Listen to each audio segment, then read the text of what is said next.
Hi there, thanks for joining me. We are going to talk about how to keep employees happy and productive when we introduce AI into an organization. This is a topic that has been completely overlooked. So many companies are rushing to introduce AI into as many processes as possible, but very often their focus is only on the cost, how much money can we save, and there's no focus on how this affects the employee experience of the employees or even the customer experience of the customers. And I think that's a mistake. Let me give you an example. Last year, under much fanfare, the Swedish fintech company Klarna announced that they were going to start using AI for customer chats. Seems like an excellent use for it, taking customers' questions and giving them useful answers. And they very quickly announced that this was so successful that it had replaced the equivalent of 700 full-time customer service employees. That seems like a huge savings, right?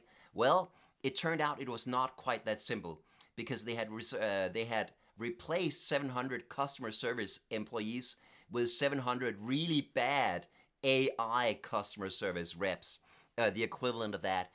The answers were not very good. The answers were often wrong, and this is not just me saying that. This is actually their CEO admitting as much. Sebastian Siemiatkowski says that as cost unfortunately seems to have been a too predominant evaluation factor when organizing this, what you ended up having is lower quality.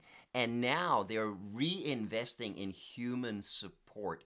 So it's not just me being snarky when I said that they ended up with 700 bad customer service reps when they went to AI. It's the CEO himself admitting as much. And this is not an uncommon story. An MIT study just came out that found that 95% of AI projects do not deliver the promised results, do not deliver fast-paced growth and a huge cost savings. Only 5% of them actually do. There are many reasons for that, but I do believe that one of the reasons for this is that there is not enough focus on how this affects the humans in the workplace, how this affects the employees. So you are seeing more and more companies starting to backtrack. Taco Bell just announced that they're going to scale back on using AI for taking orders in their drive-thrus, partly because somebody tried to order 18,000 cups of water and seemingly crashed the system. I think that's absolutely hilarious. Why are we talking about this? Well, we're talking about this because, companies have to use AI. And I agree, they do have to look into this and see how they can use it and benefit from it. But there is a rush to using AI that completely ignores the human factor. How is this affecting our human employees? We really need to talk about that, or it is not going to work. And that's what I want to talk about in this video. We are going to talk about two things. First of all, some general considerations around AI. Now, I'm not an AI expert. I'll admit that freely, but I have followed this field very closely. And then, of course, we're going to look at the human focus because that's where I'm an expert.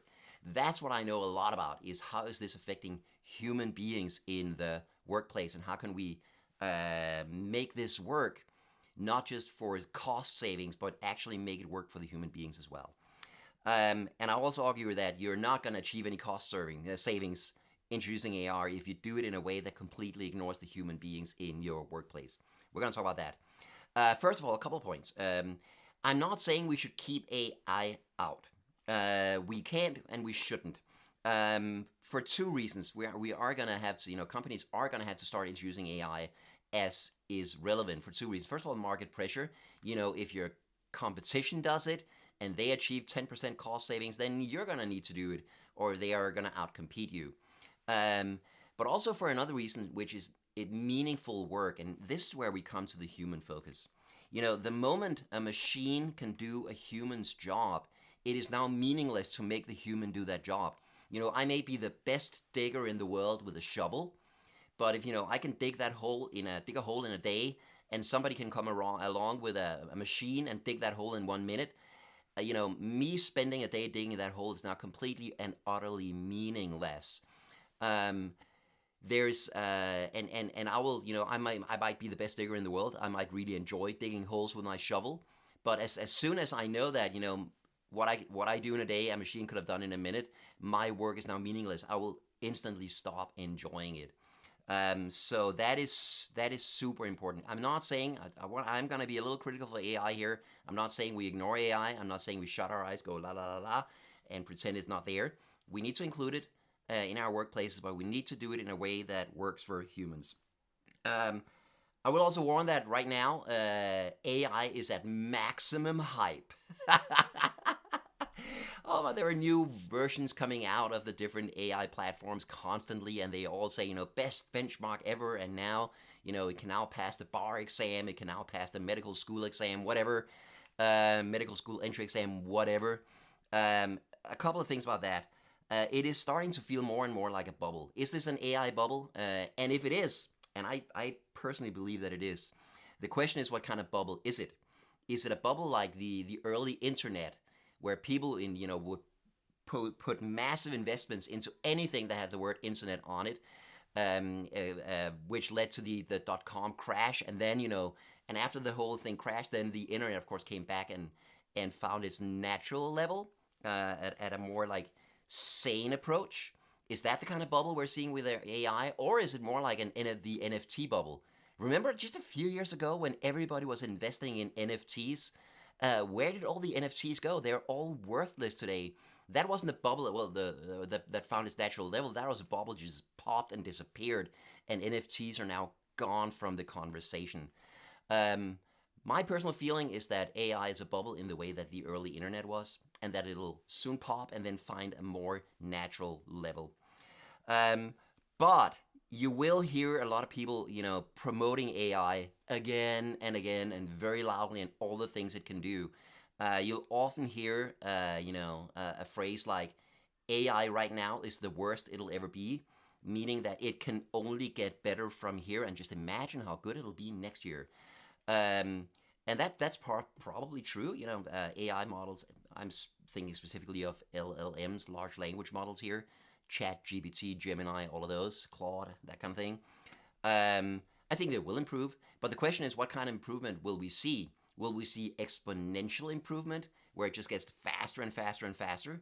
Will we see linear improvement, where they just gradually get better over time? Or will we see asymptotic improvement, where it's like it is improving, but the curve is flattening and flattening and flattening? And right now, it looks like it's the latter. It's asymptotic. Everybody agrees that the growth in effect, the effectiveness of LLMs is slowing. You can make your model twice as big. You can train it on twice as many data, but that's not going to make it twice as good. So it does seem like the most extravagant promises of the AI proponents are not coming true. This is not going to lead, for instance, to general AI, which is like an artificial intelligence that can solve any problem. We're not there yet, and it doesn't look like we're going to get there anytime soon. Um, and you have to remember that these people have put hundreds of billions of dollars into developing these models, into buying the hardware that it runs on, into buying the electricity that's necessary for it, into promoting it, into this whole thing. And companies as well have put hundreds of billions of dollars into buying AI for their companies. So they have a massive interest in making it look like it works, or making it look like it works better than it does. And even with that, you see the most hilarious fails. Today I was like, let's test this. I didn't come up with this example. Somebody wrote about this, and I thought I should try it. So I went on Gemini, and I asked Gemini to give me a list of all the states, U.S. states, that have an S in their name. And at first, when you look at this list, Arkansas, Kansas, Massachusetts, Mississippi, Missouri, yeah, looks good. And suddenly you're like, wait, what is Delaware doing on this list? Or Maryland, Nevada, New Mexico, North Carolina, North Dakota, Vermont, and so on and so on and so on. Um, I asked Gemini, so hey, where's the S in Florida? And it was like, oh, so sorry. Here's an updated list that still had Florida on it. I tried the same thing with Chat GPT, and it gave me the exact same answer with a lot of wrong things included in the list. So even the best, most updated, I just did this today, even the best, most updated models make these kinds of mistakes all the time. And I think we need to remember that when we're thinking about using them in our workplaces. That's one warning. Like again, if you're using this to for customer service chats, maybe that's not so serious. But what if you're generating code? What if you're using it to evaluate job applicants and it makes this kind of a mistake? That seems terrible to me. What if you're using it to diagnose a disease from a list of symptoms and it makes that kind of mistake? That's one reason why we need to be skeptical of LLMs. Another thing I want to warn about is that when you use AI to do anything, it seems like you diminish your own capacity to do the same thing. So maybe you're researching something, a topic for an article and writing the article. When you do that, you stimulate your brain, you get better at researching and writing. But if you let an AI do it for you, you actually diminish your own capacity to do that task the next time. And this is not just me saying that. There's some research on this. I will say this study that just came out is very small. It's only 54 people included in the study, but they did like EEG scans of people's brains when they were researching something on their own or using Google or using an LLM. And they did find that using an LLM eroded people's critical thinking skills and made them less able to do the same task themselves on their own next time, made them more reliant on LLMs for the next time. Personally, I don't use LLMs for any of my professional work as a speaker and happiness at work. Every word coming out of my mouth for this video, I came up with. I did not use AI in any way to research this, except for the list of states. AI did make that, and that was wrong. And it's not because, again, I'm not against AI. It's just that I find that when I research stuff myself, I come up with one idea that leads to the next idea, that leads to the next piece of research, that leads to the next idea. And if I let an AI do that, it's going to do that for me. It won't come up with ideas I came up with, and I will not train my brain to go through that process again the next time, and I will lose some of my capacity for doing that. So if I do it myself, I get to do it. Yes, it takes work, but I actually like that. That's the other reason why I don't use AIs for writing or coming up with video scripts, because I like writing. I don't want an AI to do it for me. I want to do it myself because I really, writing feels amazing, and researching topics feels amazing. And if I let somebody else do it, I would lose my capacity for doing it. It would be diminished the next time. So I'm not against AI, but we need to do it in a way. These are some warnings for how it can actually also hurt us when we introduce them in workplaces. So I'm saying we need to implement AI in our workplaces, but we need to do it in a way that is good for humans. I mean, unless of course, you plan to fire all the humans tomorrow. You come in with an AI and that'll let you fire like 95% of the humans. Then you don't need to care about the humans. But I bet that's not the case. I don't think a lot of workplaces are doing that today or can do that anytime soon. But even if you expect the AI to replace a large part of the employees, like 25% or 50% of the employees, you still can't ignore the humans. You can't just go, okay, if we introduce this AI in this way, we can save this many humans. That's going to be good for the bottom line. Boom, let's do it. You need to include your employees in this equation. You need to think about how we do it in a way that works for them too, for two reasons.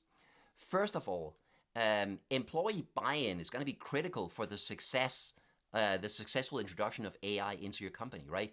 If every single one of your employees are violently against this, they will do whatever they can to sabotage it and not make it work. That's just common sense. That goes for anything new you introduce into the workplace. If the employees are on board and interested in making this work, it will. If they're against it, from the bottom of their souls, it probably won't. So that's one reason why you need to include the human factor here. And then the other reason is that, even if you were able to automate a lot of tasks and get rid of a lot of employees, even if, the remaining employees still need to be productive and creative and innovative and motivated and happy at work. And if you have introduced AI, haphazardly in a way that is rushed and unplanned, they're not going to be. They will just be afraid, when am I going to lose my job next? And that will affect their productivity, that will affect their creativity, that will affect their innovation, and that will hurt the company's bottom line. Again, we know from so much research that when employees are happy at work, they do better work in a million different ways. Um, and what I am seeing right now is a lot of companies have been like, we're going to introduce AI, we're going to lose 25% of our employees, and then a year later, like Klarna, no, actually, we are going to need a few humans here and there, bringing the humans back, and that is just not a good look. And that very, very clearly shows that this company has absolutely no interest in the well-being of its employees, just does not care. The only thing that matters is the bottom line, and the second we see an opportunity to sacrifice our employees' well-being for the bottom line, we're going to do that. That is not going to be good for the loyalty and motivation and happiness of your employees. So, we need to include human beings in the equation. We need to introduce AI into our workplaces in a way that works for the humans. What are some ways to do that? I have 5 specific tips that I think will work. Tip number 1 is to let the employees drive the AI adoption, right? So for instance, customer service chats. I mean, it's such an obvious place to introduce LLMs, to introduce AI. But instead of saying, okay, we're going to make every customer talk to the AI, and then we're going to fire a lot of the, level 1 customer service reps. What if we said, here's what we're going to do. We're going to connect, as we usually do, our customers to a human, but then we're going to let the AI suggest answers for the human to either accept or improve on or just ignore because they have a better answer. That way, there would always be a human in the loop. We would make that human more effective. And we could let the humans decide whether this AI answer is actually good or whether this AI answer is complete nonsense. And I actually know better, and here's what I'm going to write. Maybe the AI could even learn from the humans and see when their answers were rejected and when the human had a better answer. Another way to do this, again, if you have one area where LLMs seem to be used a lot, is software development. And you could, of course, say, well, we're going to go AI first. We're going to let AI write the code, and then we're going to let developers review the code that AI wrote. What if you said, we're going to put these tools at your disposal, but you're going to figure out how to use them? Depending on your work style, depending on the project that you're on, depending on what you enjoy at work, you figure out how to use this tool to make you the most productive you can be. That way, it wouldn't be the company saying, here's how we're going to work from now on. It would be the individual employees choosing themselves how to use this. And we know from so much research that when people have autonomy, when people choose for themselves to use a tool, they are more invested in making that tool work. When they're told by somebody else what to use and how to use it, they're less invested in making that work. And a final thing around this idea of letting employees drive AI adoption is before we just set the LLM free to do the job, can we figure out what it is that the employees value? What do the employees believe is a job well done? For instance, with a customer, what do the employees believe it takes? When have they delivered good customer service? Is it when you can joke with a customer? Is it when you can answer their questions clearly? Is it when you can dive in and find out, was that actually the problem, or was there a different problem behind this? Is it when the customer is has a feeling that they've been heard and listened to and accepted? What is it that the employees find meaningful about this work? And then build that into the answers that the AI will give. So it's not just answering a question, but it's answering it in a question that the employees will agree with is valuable for themselves, that's meaningful for them. I don't see anybody doing that. And a good example of this, again, is customer service reps, because from a company perspective, many customer-facing companies think that the number one metric that matters is churn, throughput. How many customer queries can we handle, per hour, per day, per week, per month, whatever. But very, very few employees agree with this. For customer-facing employees, what usually matters more to them is actually helping the customer and knowing that the customer came out of this interaction with a sense that their problem was solved and we made a difference for this person. So figuring out, what is it that our employees value, and how can we train the AI to give them that, to give the customers that, not just an answer, but a good answer, whatever a good answer means to our employees. I don't think anybody's asking that. I think it's hugely important. That was tip number one. Tip number two is to consider how AI affects task enjoyment. So, for instance, software developers. Writing a piece of code is one thing. Reviewing some code that somebody else wrote, either another human or an AI, are two very, very different tasks. And I know to people who don't write code themselves, it seems like it's the same thing.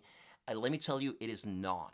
And very, very few people who enjoy one will also enjoy the other. In fact, most people who enjoy writing code hate reviewing other people's code. It's two completely different jobs, and you need two completely different sets of people to do it. You can't take people who love writing code and just said, okay, from now on your job is to review the code that the AI wrote, because those are two completely different processes, two completely different tasks, and people who love one are liable to hate the other. It's like writing. Writing is one skill, and editing is a completely different skill. And very, very few writers are very good editors, and very, very few writers, and very few people who enjoy writing actually enjoy editing. Personally, I love writing. I hate editing so much. I hate it. I hate it. I hate it. So you really have to consider this. You can't just introduce AI in a way where it'll, take away the parts of the job that people love and then give them completely new tasks that they'll probably hate. That is just not going to work. And you're going to have to figure out how to do that in your organizations. And that brings me to tip number 3, which is, why don't we let AI do the tasks that people hate? For instance, software developers, right? They're in software development because they love writing code. I used to be a software developer. I absolutely loved writing code. Every single time it's a creative challenge. You get to learn new things, you get to research new approaches, you get to try stuff out and see if it works. And that moment where it clicks and it actually works, that moment feels amazing. So why are we making AI write the code when we already have people who love writing code? What about all the tasks that all the stuff software developers have to do at work that they hate? Admin stuff like travel administration if you're traveling to a conference, stuff like handling your expenses afterwards, taking meeting minutes from your project meetings, that kind of thing. Those very routine tasks are excellent for an AI to do. So why are we making software developers with their creative mindset do those admin level tasks while the software then gets to do the creative task and write the code? I think that's a mistake. Why don't we? And there's very little focus on this. How can we use AI to take away tasks, routine, boring admin tasks that our most creative and innovative employees hate to do? How can we make an LLM do those instead? I think there's a huge potential there. Yeah, I don't see anybody talking about that. It reminds me of the meme where somebody wrote on the internet that I want a robot that can do the dishes while I write poetry. I don't want a robot that can write poetry while I do the dishes. It's exactly that. That was tip number 3. Tip number 4, customer focus. Again, if you're introducing LLMs in a customer-facing function, are you actually doing it in a way that's good for the customer, that gives them a better experience than if they had been talking to a human being or interacting with a human being? And if not, don't do it. It's not about throughput. It's not about how many interactions can we handle. It's about how satisfied is the customer afterwards. I think that's the metric that you need to include. And again, I don't see anybody doing that. There's a lot of focus on effectivizing things, making them faster, more effective, but very little focus on making them a better experience for the customer here. And I really, really want to see that focus. And my final tip number 5, is that we need to share not just our AI wins, but also our AI fails inside the company. Some of this is going to work, some of this is not, and employees can learn from both. if this team over here tried using an AI for, software development this way, maybe they used it to generate all of their test code or whatever, and it totally worked. Cool, share that. Here's how they did it. Here's what they got out of it. Here's how their jobs got more fun and more interesting as a result of this. But if this team over here tried to do it in this way and it completely failed because, LLMs are just not good at everything, no matter what the hype masters say, we also need to share that story. And I will say that I've been to a lot of conferences where the AI proponents are talking, and there are so many wins, like so many stories of what AIs can do, and very, very no stories ever of an AI tried to do this and it failed. Here are all the states with an S in them. None of that ever. And I think that's equally part of the equation. So we need a way internally in our companies to share both the AI wins and the AI fails, so we can learn from both inside the organization. Those were my 5 tips. And I think if we had this focus, then we could actually introduce AI into our organizations in a way that makes jobs better, in a way that makes our employees happy at work, that takes away the tasks they hate and let them be more effective and creative at the tasks they love. That, I think, is absolutely crucial, and I wish more companies had that focus. Cool. We're almost done here. If you want more information on happiness at work, you should join our Chief Happiness Officer Academy here in Copenhagen. It's 3 days where we dive into all the theory and practice of happiness at work. People absolutely love the training. We have had hundreds of people from about 50 different countries go through the training already. If you want to know how your employees are feeling, you should check out HeartCount. It's a tool that I came up with and that was developed by Vega IT in Serbia. And it's the best damn tool for measuring how people actually feel about their jobs. Very simple questionnaire, 3 questions every Friday, boom, boom, boom. It takes 10 seconds to reply, and then you have instant data on how everybody in your organization is feeling. And finally, if you want to know more about happiness at work, you can, of course, book me to come speak. In all modesty, I am pretty good at it. And we have a satisfaction rating of 9.6 out of 10 for my last 300 different talks. That is completely insane. Cool. Thank you so much for joining me for this video. I hope you got something out of it. Stay happy.